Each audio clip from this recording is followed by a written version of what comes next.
An action that is very important in Northwest Europe, because tends to be environmental issues involved, is anti-cattarhal. An anti-cattarhal is something that helps the body reduce excessive mucus production. Now the word's a bit challenging for some Americans because catarrh is not a word that's used regionally in all parts of America. Some places it is, but if in California and the Southwest, hardly anybody knows what it means. It just sounds like some strange English word. Catarrh is an old medical term for excessive mucus production. And as such, any mucous membrane lining in the body can produce catarrh. So you can have, from an old perspective, vaginal catarrh. You can have a form of colitis, non-autoimmune colitis, which is very catarrhal. It's very slimy. Lots of excessive mucus being produced in the lining of the colon. But most often we come across the need in terms of sinus catarrh. That's what most people experience. Now, it's the wrong concept to try and think of an anti-cattarhal as something that dries up catarrh. You don't want to dry up mucus in the body. It's just the wrong thing to do. It's the wrong concept, and luckily we can't. If we did, we'd die. Mucus, again, putting it really crudely, is one of the primary lubricants of the body. And my old physiology teachers would freak out at me for saying that, but that's basically what they're doing. So, there are two approaches herbally to reducing excessive mucus. One is a semi-drying effect. And you can do this, but as I said, it's not the best way of doing it. Goldenseal, if you take a high dose hit of Goldenseal, sinus catarrh lessens dramatically, very temporarily. It's as though the mucous membrane's dry. The experience is like getting off a plane in Los Angeles on a bad smog day. The sinuses hurt because they're dry and they're not meant to be dry. And it can, in extreme situations, it can produce a really bad sinus headache. So it's just not the way to do it, but you can do it. And I have to own up to having done it myself a couple of times. In fact, the very first time in Wales, I gave a public presentation on herbs. I had one of the worst head colds I'd ever had, and it just was too humiliating. Talking about herbal medicine with my nose running, it was just bad. I took, I can't remember whether it was 10 or 20 ml of straight Goldenseal tincture. And lots of candies afterwards to get the taste to go away. And within 15 minutes to half an hour, well, within 15 minutes I felt it working. Half an hour I could breathe again, which meant I could talk and sound like me. Worked really well, but I really paid the price that night. I had a hideous headache. There was nothing I could do until it just worn off. So on the whole, I wouldn't use those. The other ones that I would use, the theory is that they work by actually stimulating more production of mucus, but a much more watery mucus. So it sort of lifts up the accrued, adhered, old stuff that you're trying to get rid of. And as such, the initial response is the nose will run more. But it's not as much of a strain for it to run. It just starts running. That's a really good sign. The person needs to persevere through that. That can last a week with some people. And then afterwards, as long as nutritional or pollution issues have been avoided and there isn't, a nose septum out or something, after that, the catarrh is going to be under control. My favorite herbs there are goldenrod. And here, it's not the pollen of the goldenrod. It's the leaves of the goldenrod. So I'm really not invoking any homeopathic issue with people with goldenrod allergies. It's a different issue. So goldenrod, eyebright, elder flowers, elder leaves.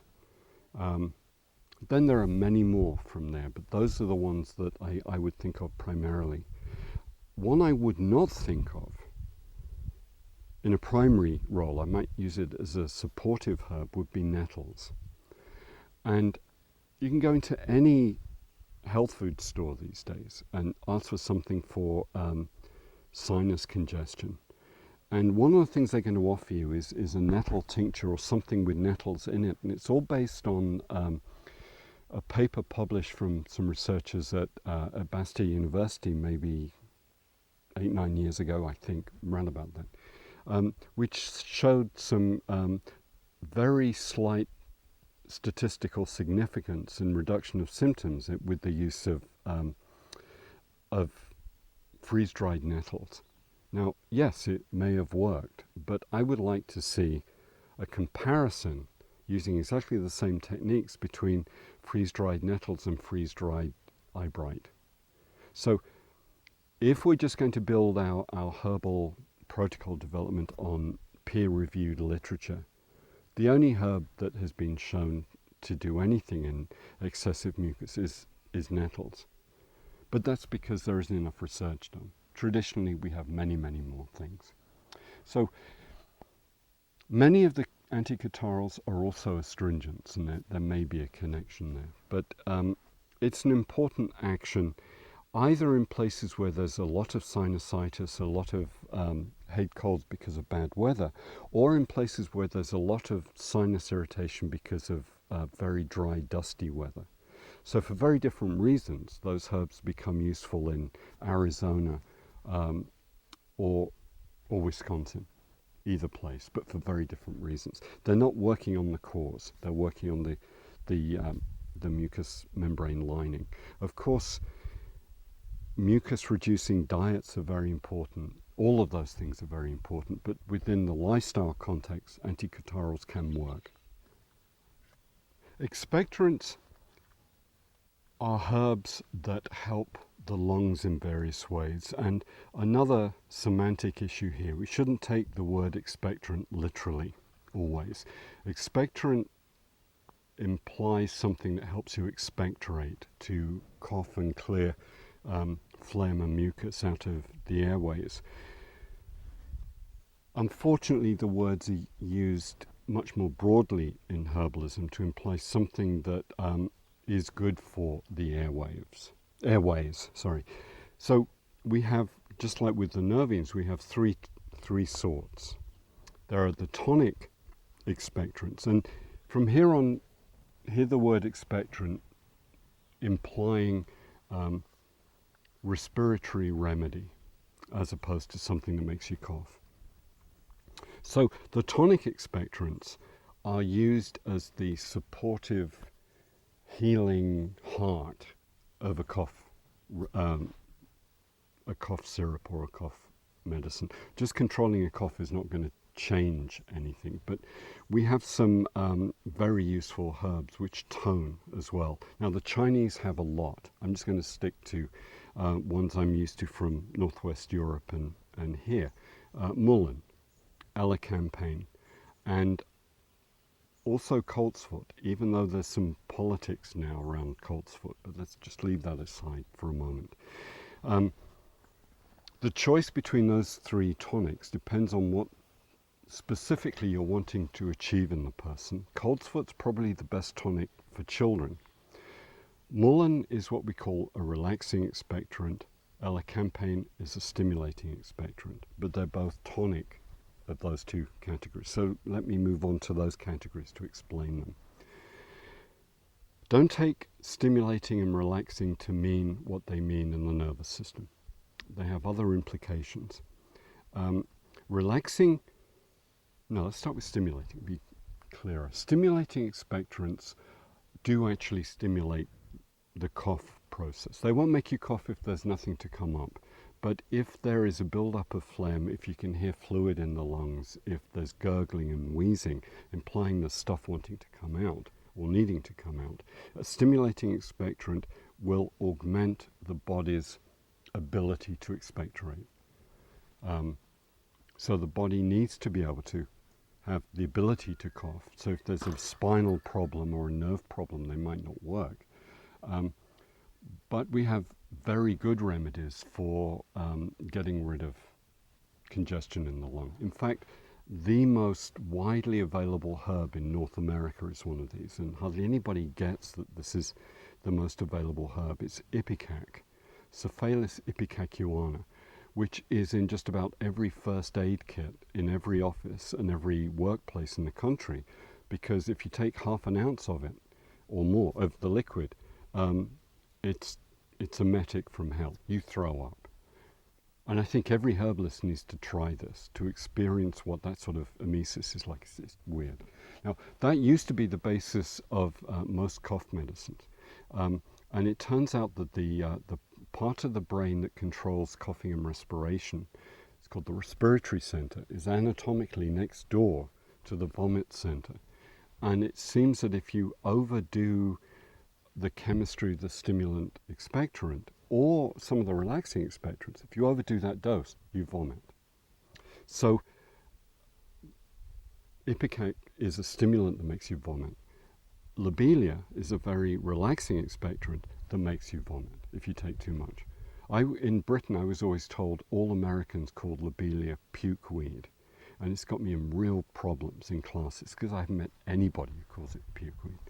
But going back to the stimulants, Ipecac's almost certainly too strong for most people. It's hardcore, grind everything out of your lungs. Elecampane, a rooty herb rich in some very interesting constituents, which appears to tone and support the lungs as well as helping you cough stuff up. However, my favorite all-round one is black horehound. Sorry, scratch that. I just made the mistake I was about to tell everybody not to make. The herb horehound, there are two varieties of that name, even though they're totally different genuses. There is white horehound.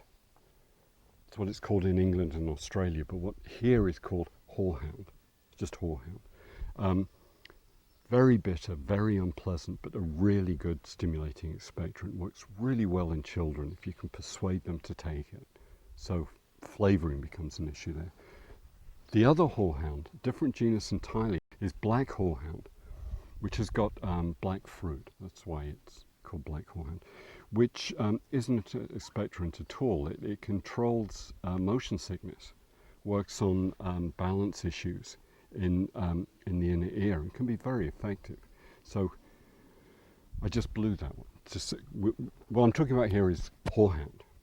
I forget the English name for it. There are many other herbs which can work that way, and the books are full of the lists. The clue for the herbalist is there something you're wanting to clear from the lungs, or have they got a dry hacking cough?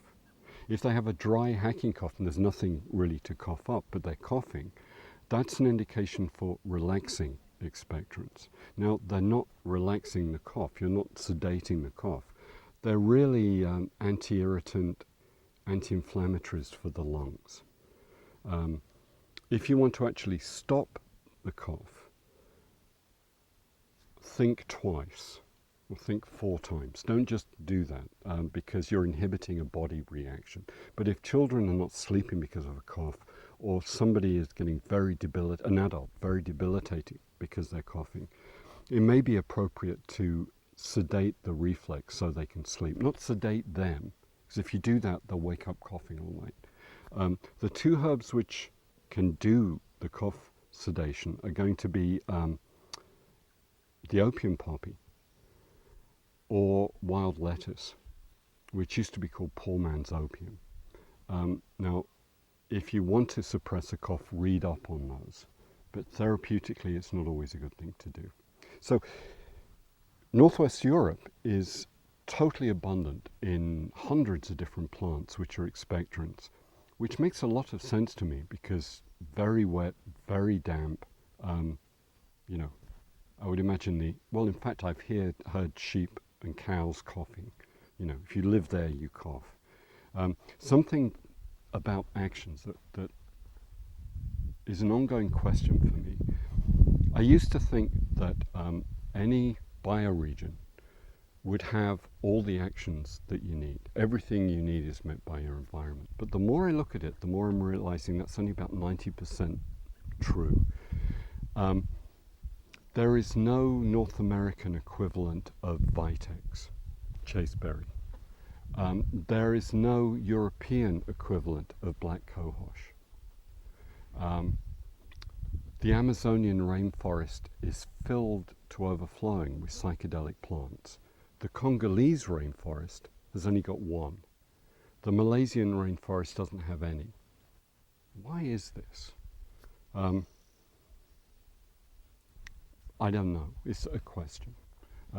We Europeans don't have good uterine tonics. America has lots of them. Sorry, Turtle Island, North America has lots of them. So there are going to be regional expectorants. And what they are, you have to read the regional floras. The big issue is, are you wanting to clean or help the body get rid of something, or are you wanting to help the body calm down an irritation, so stimulating or relaxing? Then the choice of the particular expectorant, to be honest, is not that important. I would choose them based on what other activities the person needs. If it was an older person needing a stimulating expectorant, which is very common, I would always put a heart tonic in there to support the heart because of the close physiological anatomical connection. Every herbalist I know has got their own range of cough syrup type things, stimulating and relaxing and ones in between, and they're all different and they all work. This is one of the things that confuses completely the researchers. How can this be? So, of course, the most important things with expectorants is not to smoke and not be around particulate air pollution. Herbs always come after addressing lifestyle issues. They have to.